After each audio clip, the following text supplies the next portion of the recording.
pressure that it's under the... But under the surface, I feel the circus. Roadblocker in a 3-ring surface. Circuits under the surface. Was Hercules ever like, yo, I don't want to fight Cerberus. Under the surface. Under the surface. What breaks the camel's back? It's pressure that drip, drip, that'll never stop. Whoa. Pressure that'll dip, dip, dip, just go pop. Give it to your sister's stronger, see if she can hold on a little longer. Who am I if I can't run the ball? I'm unstoppable. Keep it, drip, drip, let's go. You ready? Yeah. Okay. But what's the whole flow video? We'll go through it. We'll just like a little reviewing, like a top 10 thing. Yeah, we can do it. I believe in you. What's the title of the video? I don't know. Name of the video? I'll figure it out later. You don't even know what the theme is? Nope. Okay. 5 games we're reviewing. Are you ready? Hey, I'm Alex Radcliffe from Board Game Co. And I'm Rikki. And today we're reviewing 5 games. We're going to be going over 5 games, brief how to plays, not full in-depth, and then general thoughts and opinions on these 5 games. For the most part, I would say these are all family-friendly games. They are games that are either gateway, light, family-friendly. They use whatever terminology you want. But Rikki, which one do you want to start with? Pick any one. We can start with whatever one you want. Katamino. Do you want to give a quick overview of what this general game is while I set it up? So why did you choose the regular Katamino, not the family style? Oh, I just grabbed one of them. We do have multiple, but go ahead. Give me a general overview of the game. Basically, in Katamino, you shoot a space and you have to assemble, and you have certain blocks. Yep. And you have to assemble. You have to use only those blocks to fill everything out. So, you have to fill it up. There's a few ways you can play Katamino. The first way, which Rikki's describing right now, is the idea that you just generally don't take them out, because I actually don't want to set them up right now. I don't want to take it out in the middle of the video. But the general idea is you can choose a challenge row, and then you set the marker to a certain level. So you can set the marker to 3 over here, for example. You can see this 3 over here. The marker gets set to 3, and then you choose these 3 blocks and try to make them fit within those grids. And you can pick any of these challenges. You can go all the way up to here, where you're choosing 11 and choosing these 11 blocks and making them all fit. It's basically a treacherous polyomino things you try to fit in these literally just hundreds and hundreds of challenges of different options, because every single grid, when you see this 6 over here, that means if you're doing a challenge up to 6, you can do any of these, all those different configurations, which will all produce a different puzzle of how to figure it all together. The other mode you can play is a bit of a challenge mode head-to-head, where the basic idea is you start with 3 blocks and you start advancing the marker back and forth between the players as you try to figure out how you can fit and escalate it in. At its core, regardless of which method you're playing, it's basically try to fit these Tetris pieces into a various shape and then rinse and repeat with either challenge or solo mode. What are your general thoughts and impressions of Katamino? I like it. It's really fun, though I realize that unless you're using specific blocks, unless you're using a specific amount of blocks, prepared, then you might not be able. Then it might be impossible. Because if it's over here, yes. Look, if it's over there and there's no single block, I can't do it. No, you definitely need to choose the specific blocks that they give you over here. That's why they give you certain ones. Blocks. Also, this is very, very, very confusing. Yeah, well, the basic idea is if you're doing a 5-level challenge, okay, then you can pick these 5 blocks, and these 5 blocks will fit into 5 level. And these 5 blocks will fit into 5 level? No, these 6 blocks will fit into that 6. These 7 blocks will fit into that 7. Yeah. Yeah. But that's Katamino. Katamino, the basic idea of it, the amount of challenges is complete overkill. Unless you're a die-hard Katamino fan, there's no way you're going through anywhere near all those challenges, but the sheer amount of variability is fun. Generally, this game is going to be for you if you like that kind of system. If you ever played any app games where you're fitting these things together, or any other games, I mean, I think we've reviewed Mondrian Blocks on the channel, which is the same idea. It's just a bunch of stuff that you try to fit together. The challenge mode works. For me, I think solo is really where this game is at, just trying to fit this little challenge together. It's fun, it's light, but it's also repetitive. At the end of the day, it's very challenging. Light is not a the idea that these games are light does not mean they aren't hard or challenging. This game is very challenging, especially as you escalate. Trying to get an 8-level thing, you have to be very good at it, and you'll be going through different configurations back and forth trying to make it work. Overall, I think this one really does work, but it is repetitive. It's one of those games where you play it a bunch of times, you get your puzzle, in, but it never really escalates. There's no escalation to what the game does, so you have to like it because it's going to be the same thing time and time again. Next well, up. there is something different. Yes, what's So different? you can also, there's also in some versions of Katamino, they also give you 3D challenges. We have to make something 3D. Are you sure you're not thinking of a Bungo 3D? No, I'm thinking of Katamino Family Style. Katamino Family Style has 3D? Yes. Didn't know that. Good to know. It's very hard. It's very hard. Good to know. Okay, which one do you want to do next? What would you rate this? What would you rate this? Out of 5. And you can do 0.5s, by the way. We do 0.5s now. I've never played the original Katamino. Okay. What would you rate this one in general? What do you want to not rate it? I'd probably like a 4. Cool.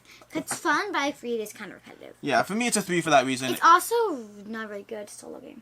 Well, I like it solo. I prefer it solo, but to each their own. But yeah, for me I'd give it a 3. I like the game, but it is very repetitive, and so it's a one-note thing. It doesn't really escalate from there. Next up. Candy Lab. Candy Lab. Do you want to describe Candy Lab?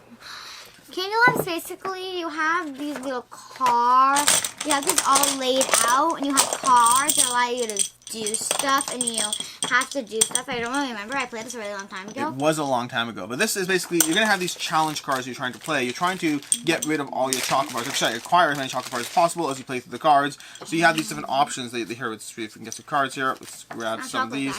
Here, Chocolate Factory cards. So you have these different configurations. So this one would allow you to take those 2 bars in this and taking them out, and the factory is going to get slowly, progressively more smaller. You're trying to figure out, but then the fun part of it is that each of these bars also has abilities on them. So you're trying to be mindful of both the cards, the challenge cards you have, because you have a certain number of challenge cards. The goal is to get rid of all your challenge cards, but eventually if you can't take a configuration, you'll have to take on more cards. So the goal is between your cards and between your abilities themselves on the chocolate bars that you take, you're trying to figure out how to get rid of all your orders, your cards, so to speak, that are the chocolate bars that the characters want. So it's basically just play card, take the various chocolates you want, activate the abilities on the chocolates you take to try to ensure that you get as many points as possible as you go through the game.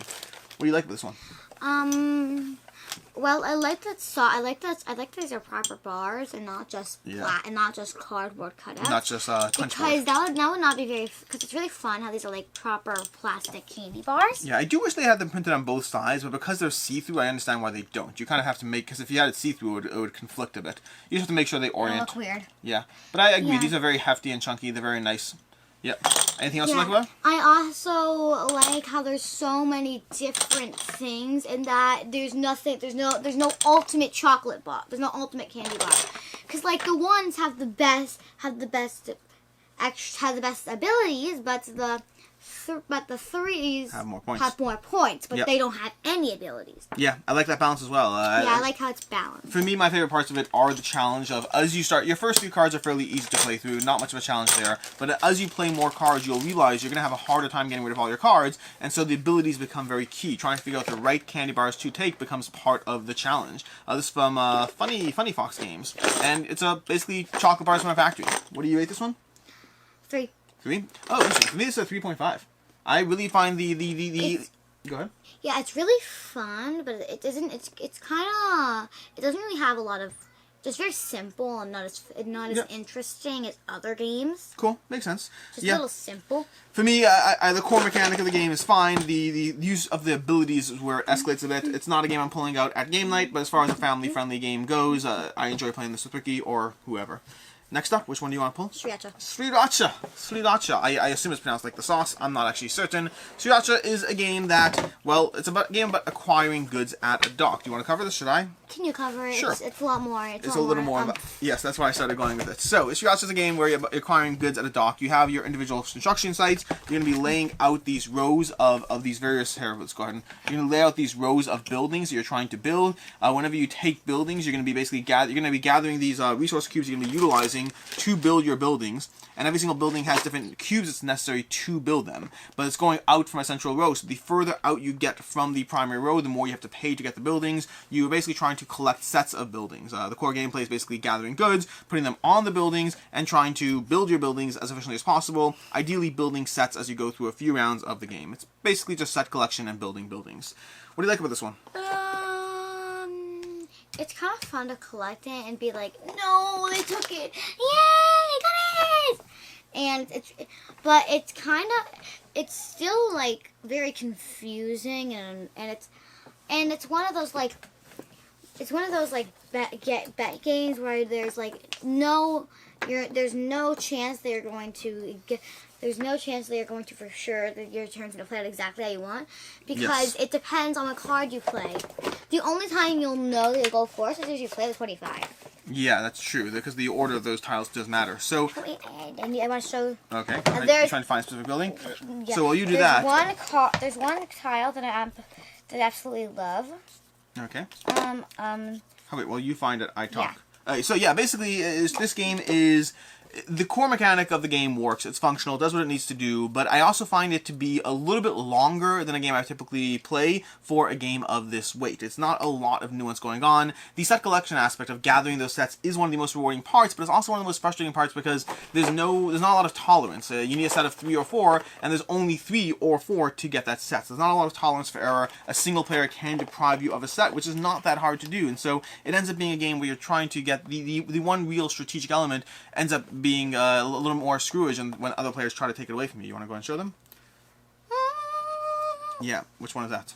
The octopus! The octopus, yes. So, overall, Sriracha is an enjoyable game, but for me, it runs a little bit long compared to what the game is doing, and it doesn't do much that's innovative. For me, this one's a 2.5. It's fine, but it doesn't do anything that... Nothing about the game made it stand out for me as being different or special or being something that's worth particularly paying attention to. The art is great. The art and theme, all that's amazing. The gameplay is fine, but nothing innovative or different that makes it compelling enough to spend the, 30 to 45 minutes playing this one over another game. What do you rate this one? Exact same. Exactly, 2.5. Yeah, and these are all for the exact same reasons. These are all out of 5, in case you were wondering. So, next up, choose one more. Oh, you're saving that one for last? Okay, next up we have Dog Lover. Now, we've already reviewed... Dog Lover? No. No, Cat Lady. We've already reviewed Cat Lady on the channel. Rikki and I have covered this one. We're not doing a dedicated review for Dog Lover because we have already done Cat Lady, and they're 99% the same game. Although I haven't sleeved my copy, which is a shame. I should really take care of that. So, Dog Lover. What does Dog Lover... What's the basic idea of Dog Lover? Basically, there's a grid of cards, and you try to collect them, and you're trying to feed a bunch of puppies to get points, and you tuck stuff and do a bunch of fancy stuff, and you're trying to basically We should have some dogs in there. Get everything. Yeah, let's take a look at the freight feed. Why are there no dogs here? Where are my dogs? Here's my dogs. There's the dogs, there's the dogs. Usually you can have some dogs in this row. Here we go. Yeah, so like we said, the goal is to basically gather dogs and then feed those dogs and let me load these down a bit so they're on camera. You're trying to gather dogs, feed the dogs, gather toys, and get traits for the dogs. Similar to Cat Lady, if you've played Cat Lady, basic idea is you're going to be choosing a row or column, although Dog Lover is a little bit different than Cat Lady in that sense because you don't actually choose a defined row or column on your turn. Rather, if I can find them, you're choosing a pattern. So you're going to choose a pattern, you're going to orient your pattern however you want, and then take this, this, and this if that was your pattern, or you could have other patterns as well, but you have to buy them. You have to, you're going to start with a pattern, but you have more advanced patterns you can buy, such as this one, where you'll take the grid of 4 cards over there. So you're trying to get these different patterns so you can use. They're tricks, so to speak, is what they're called, and they're all giving you ways to get cards in the center row. The reason you want cards in the center row is because dogs are going to be worth points. You have to feed them, though, which leads to why you need food from the cards. You're going to have training that you can utilize to put on the cards or discard them to get more tricks. Training will help you get tricks. You have frisbees, which are chew toys. Those are different sets of toys you can gather for your dogs. And then you have attributes as well, which I don't see any over here on the grid, but you have different attributes you can gather. Let's see if we can find one here. A trait. So you have a trait over here that when attached, this dog may tuck unlimited favorite things for 3 victory points each. So rather than trying to collect sets of favorite things, you can tuck them under there. So there are different ways you can build out the cards that you're trying to do, different ways you can try to go for as many points as possible. Everything in the grid is good. The question is what's going to suit your needs as you play through the game. You're going to go through it until the deck runs empty, and then you're going to score for your dogs, for all the fed dogs, for all the traits, for all the attributes, for all the favorite things that you've required. And the way it differs from Cat Lady is a few different cards that they have as opposed to Cat Lady, as well as instead of in Cat Lady, there's always a row or column, plain and simple, and in Dog Lover, it's a little more nuanced based on the tricks you get. Yeah. With that said, what do you like about it? Well, first I want to add something. Yeah. Wait. I first want to add something about it. So the tricky thing is sometimes you have to use a different trick. Yeah. Because you can only have one card that's in the row that the dog is blocking. Yes, that is tricky because there's a little bit of a difference in the way that you can't always take the cards that just came out. Cat Lady is pretty simple the way it does it. You can't take the same row or column. Dog Lover is a little more complicated because it's not direct rows or columns. They just handle it with a small rule change, but yeah, it works. Like how there is that spin example, it's a block of 4, which means if the dog is in the middle row or middle column, you cannot use it because then no matter what, 2. Or another one that's just like L shape? Yeah. Yeah. That's like a plus shape. It has to be in a certain spot. It has to be on the side. Cannot be in the middle rows. Yeah. The basic idea is the more cards a trick gives you, the more potentially complicated it is to resolve that trick because it might be other things in the way. Yeah. What do you think about this game? 5. 5? Wow. I know you liked it. I didn't realize you liked it that much. Yeah, 5 out of 5 for Rikki. A Dog Lover, and you like it more than Cat Lady or less than Cat Lady? More than Cat Lady, because it has more... I'm looking for... You're looking for the adjectives? The descriptors? I'm like, it has more variancy. Yeah. I don't know which one I prefer for me. I like Cat Lady a lot. I like Dog Lover a lot. Both of them are I'm going to say 4. For the genre they're in, they're definitely 4s. Potentially a 3.5 depending on who you're comparing it to. But I find them to be really fun, simple games that are accessible. They're a gateway. I'd play them with my game group, honestly. They're fun, engaging games that offer a lot of choice as far as how you get as many points as possible. They are a little bit on the lighter side while offering a lot of choice to them. I have not decided which one I prefer, Cat Lady or Dog Lover. They're both excellent for me, and because Rikki and my wife and people in our game group enjoy them all, we're happy to have both of them. But yeah, that is Dog Lover. Last on the list, we have Kim Joy's Magic Bakery. Want to grab that one? I've been saving this for last because it's my favorite out of all the games you're reviewing. Does that mean it's a 5? You're not sure? We need a... I don't really remember. I don't really know my ratings for a game until you go through it, but I'm most excited to review this. You're most excited about it. That makes sense. That happens to me sometimes. I was actually just doing that in a different video where I was saying how the order I rank a game is not always the same as the rating of a game. It depends on my mood or what's going on. Yeah. So Kim Joy's Magic Bakery. Kim Joy's Magic Bakery. So Kim Joy's Magic Bakery is a game which it's a cooperative game in which you are trying to fulfill orders for customers before they leave the shop. Yeah, so you're going to have these rows of customers that are trying to basically give you these criteria. We want the Viennese whirls, we want the Bakewell slice, we want the fruit tart, and these customers are going to slowly leave the shop. Additionally, you have a scenario you're going to be playing through. So you have the scenario card where you have a little scenario, the total eclipse of the tart, which is hilarious because there's a song called Total Eclipse of the Heart. So this is the turtle eclipse of the tart. Basically, you have these scenarios that give you small rule changes or adjustments to how the game plays, but the basic idea is you have these rows of customers' orders, and you have to fill the customers as they go out. They're going to slowly move into the board and escalate and leave the shop, which means you have a limited number of turns to do what you need. Every player, it's just a cooperative game like I said already, every player is going to have a limited number of actions they can use to take... Why are these not the right order? Here we go. That's because of the duck, the helpful duck. You're going to have these rows of core ingredients that you're playing with that you're going to be trying to take from, and you're going to use those core ingredients as they come out to basically build out these layers. So you have these layers you're going to be building with your core ingredients, and then those layers and core ingredients combined will go into some of these things over here. So we can see over here that we want the biscuit, we want the icing, and we want the jam. But we have the biscuit over here. The biscuit will require the eggs and the flour, and the flour, and we don't have the sugar out yet. So you're trying to take ingredients, use the ingredients to build layers, use the layers to then use the layers and the potential ingredients. You can see this sponge over here requires both sugar, flour, eggs, and butter. Butter is a layer. I can't recall. No, sorry. We need... My bad. I'm looking up here. We have... Do any of these require a core ingredient? And it does not look like it. Some of the customers do. So here we can see an example over here where this one does want chocolate. So they want both icing and sponge, which are layers, as well as chocolate, which is a core ingredient. And sometimes there's a garnish. Yeah, the garnishes. There are extra ways of getting points there, but that is basically what you're doing. You're trying to figure out how you can cooperatively utilize your actions to get the stuff you need, because you have a limited number of actions that involve taking ingredients, turning ingredients into layers, and then giving cards to other players as part of it, because that's important, because you don't cooperatively hand your cards to a customer. You work together, so I have to make sure that Rikki has the cards she needs, as she then hands the cards to the customer. Yep. What do you think of this one?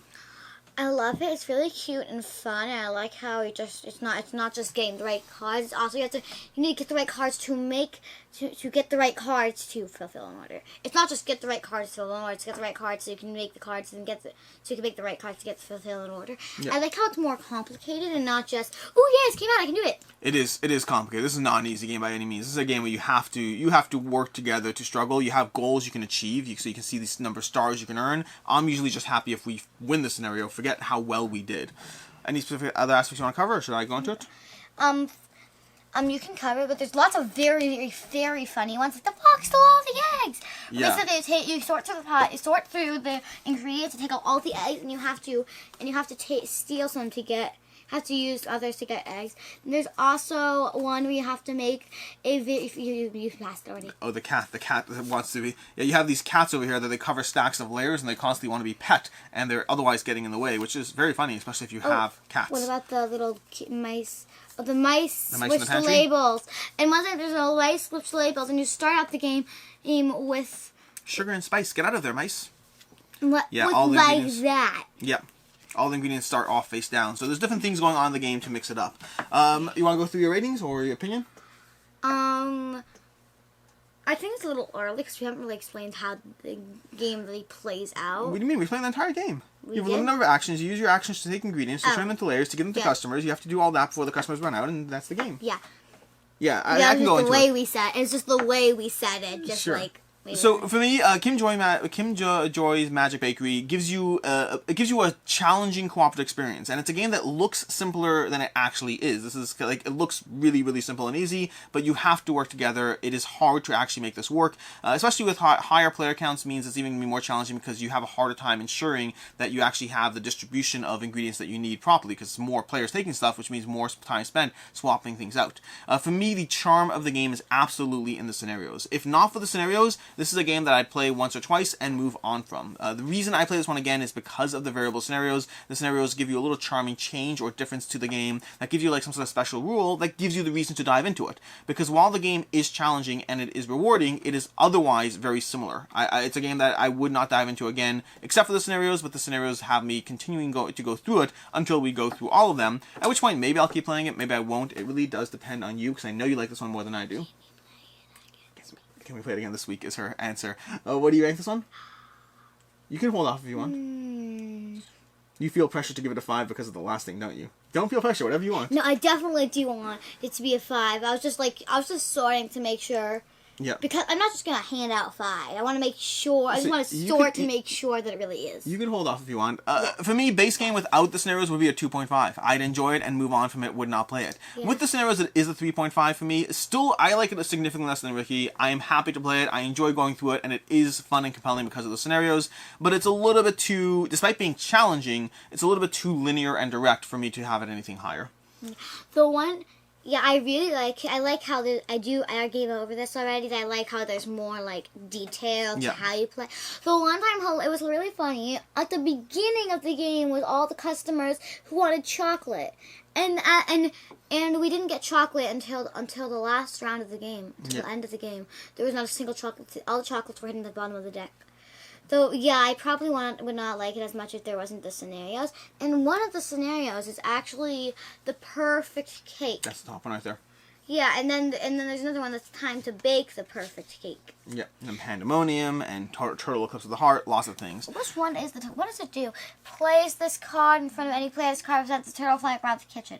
Special rule: at the end of each round, the player with the turtle in front of them scratches their hand and draws 2 random cards from the pantry. This turtle card then moves from the next player on the right.